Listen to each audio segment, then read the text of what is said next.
Bonjour à tous, je suis Lily Dugnac, technicienne de réserve naturelle et coordinatrice pour la Fédération des réserves naturelles catalanes sur les questions de maîtrise de fréquentation et de sport de nature. Aujourd'hui, malheureusement, je ne peux pas être avec vous, donc je vous propose un format un peu spécial, fait de vidéos témoignages bien authentiques, pour pouvoir vous parler de notre retour d'expérience au sein de notre structure sur ces questions de fréquentation. Donc, la Fédération des réserves naturelles catalanes, c'est une association qui représente 9 réserves naturelles nationales terrestres qui se situent dans les Pyrénées-Orientales. Cette fédération a été créée en 1991 afin de permettre de regrouper toutes ces réserves pour pouvoir mutualiser tout ce qui va être moyens humains, moyens techniques, mais aussi surtout les compétences scientifiques, naturalistes et administratives au sein d'une même association. Les réserves naturelles de notre territoire sont co-gérées entre la Fédération des réserves naturelles catalanes et un appui local qui va être un gestionnaire local qui peut être des mairies, l'OFB ou encore des associations naturalistes amis de la réserve. Depuis 2017, la Fédération des réserves naturelles catalanes s'est penchée sur la question de la maîtrise de la fréquentation. Nous avons beaucoup de problèmes liés au tourisme dans nos montagnes et sur le littoral et nous voulions travailler communément pour pouvoir réfléchir à une stratégie à l'échelle de la fédération. Donc depuis 2017, un poste de coordination a été créé et une première stratégie fédérale a vu le jour entre 2018 et 2023. Cette stratégie fédérale était vraiment là pour pouvoir commencer à être un pilier et un expert dans ces questions de maîtrise de la fréquentation par rapport à la biodiversité. Donc ça a été l'occasion de pouvoir s'implanter dans toutes les questions départementales, régionales, locales autour du tourisme, des activités de randonnée, des activités de sport de nature. Le premier enjeu était bien sûr les manifestations sportives qui ont été prises pendant les premières années pour pouvoir diminuer l'attrait des réserves par rapport à ces manifestations sportives-là, notamment les trailers. Depuis, en 2024, une nouvelle stratégie de la fédération est sortie et celle-ci s'étendra jusqu'à 2028. Elle est autour de 7 axes principaux.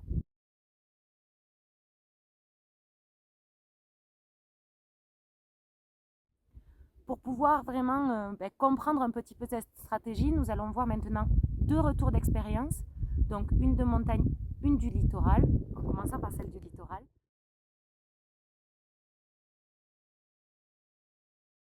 Donc la réserve, créée le 17 juillet 1984, s'étend sur une superficie de 160 hectares de part et d'autre du fleuve côtier du Tech que vous avez juste derrière moi.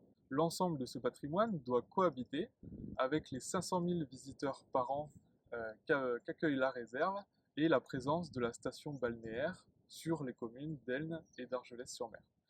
Pour accueillir ce public et cohabiter avec le patrimoine naturel, l'équipe de gestionnaires a mis en place de nombreux aménagements de gestion et de canalisation du public que nous allons découvrir. Pour canaliser l'ensemble de ce public, les gestionnaires ont mis en place un grand nombre d'aménagements sur la réserve afin de limiter l'accès aux zones sensibles et aux habitats naturels les plus fragiles. Vous pourrez par exemple retrouver sur la réserve de nombreux kilomètres de clôture ganivelle afin de canaliser le public et sa pression de piétinement sur certains accès qui ont été sélectionnés. Nous travaillons également à la fermeture de certains accès aujourd'hui jugés non nécessaires. Et vous avez par exemple derrière moi l'un des aménagements les plus récents de concentration et de canalisation de la pression du public, avec la fermeture de la piste du Tech et de l'ancienne aire de stationnement du Mas-Larieux depuis juin 2025 et la création d'un nouveau parking à 1 km du cœur de la réserve. Nous nous trouvons ici sur la nouvelle aire de stationnement du Mas-Larieux qui fait suite au déplacement du parking que nous avons vu tout à l'heure. Donc cette aire de stationnement a pu être créée grâce à un cofinancement de l'État via la participation du Fonds Vert, du département, du Conservatoire du Littoral et de la commune d'Argelès-sur-Mer. Et donc cela passe par deux phases. On va dire la phase animation, où on va présenter des sorties, des balades, faire des focus sur tel ou tel animal. Et après, on va faire des missions continues qui sont des missions de maraudage où on va aller au contact des personnes, leur expliquer la réglementation, les aménagements, afin qu'ils se rendent compte qu'ils sont dans une zone particulière, une zone protégée, et qu'ils la respectent au maximum. Le maraudage, qui est commun avec toutes les réserves co-gérées par la Fédération des réserves naturelles catalanes, c'est également l'occasion de réaliser des stands, dits de points fixes, sur les aires d'accueil du public, notamment sur les aires de stationnement, afin de présenter cette réserve naturelle, ses aspects majeurs, et également d'être visible dès l'arrivée des personnes sur site.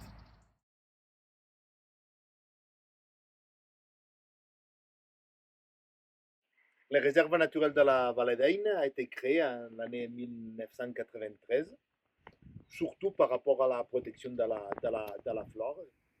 On est à l'entrée principale de la réserve et on a estimé, c'est une estimation qu'à peu près 30 000 personnes parcourent en randonnée la Vallée d'Ain. C'est assez canalisé parce que le sentier principal, il monte à côté de la rivière d'Ain jusqu'au col d'Ain, que c'est la frontière aussi avec l'Espagne. Et la plupart des gens, ils passent par ces sentiers, donc la fréquentation, c'est assez canalisé. Et nous, ce qu'on a essayé, c'est de dévaloriser tous les sentiers qu'il y avait autour. Beaucoup de fois, pour prendre d'autres sentiers, il faut traverser la rivière, etc. C'est pas signalisé, donc ça décourage beaucoup de gens. Le vélo, c'est très difficile, donc on n'a pas beaucoup de vélos, mais si on a en hiver certains des gens qui viennent de faire de ski, de rando. Ici, on est au parking de la réserve naturelle. Ici, c'est l'accès principal de la réserve. Jusqu'à 2021, ces parkings étaient un accès libre, étaient en terre, il n'y avait pas les places marquées. Et c'est propriété communale. Et avec l'enjeu de maîtriser la fréquentation, c'est ce qu'on a fait avec la commune, c'est limiter le nombre de places à 46 places. Et toujours, surtout en époque de grande fréquentation, ça commence à la floraison des espèces. Donc, mais surtout mai-juin, tout l'été, et en septembre, il y a toujours un accueil. Donc, ce qu'on a fait, c'est privilégier, donner de l'information. Donner de l'information. Ici, on est déjà près de la frontière. On a la moitié du public qui est catalan. Donc, ils ne savent pas que c'est une réserve naturelle.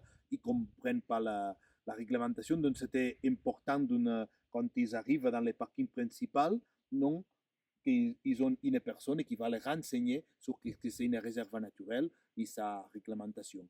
S'il n'y a pas de place ici, ils doivent s'égarer à la maison de la vallée. La maison de la vallée, c'est un centre aussi d'interprétation, un centre d'information. Donc, les gens qui sont garés là, ils auront deux sources d'information avant de rentrer dans la vallée d'Ain. Et la deuxième chose qu'on a fait, en sachant que beaucoup de public, comme je vous disais, ils viennent de Catalogne, c'est faire un travail avec les offices de tourisme catalans, que ça a commencé en 2015 parce qu'on s'est rendu compte que précisément tous ces publics qui venaient de Catalogne, ils ne connaissaient pas ce que c'était une réserve naturelle, ils ne connaissaient pas la réglementation. Donc, de cette façon-là, on a agi en donnant l'information aux gens qui renseignent les touristes en Catalogne. Ok, j'espère que ces retours d'expérience vous ont plu. N'hésitez pas à nous contacter ici si vous avez besoin de plus d'informations supplémentaires. Et à la prochaine, j'espère, pour se rencontrer lors de notre forum.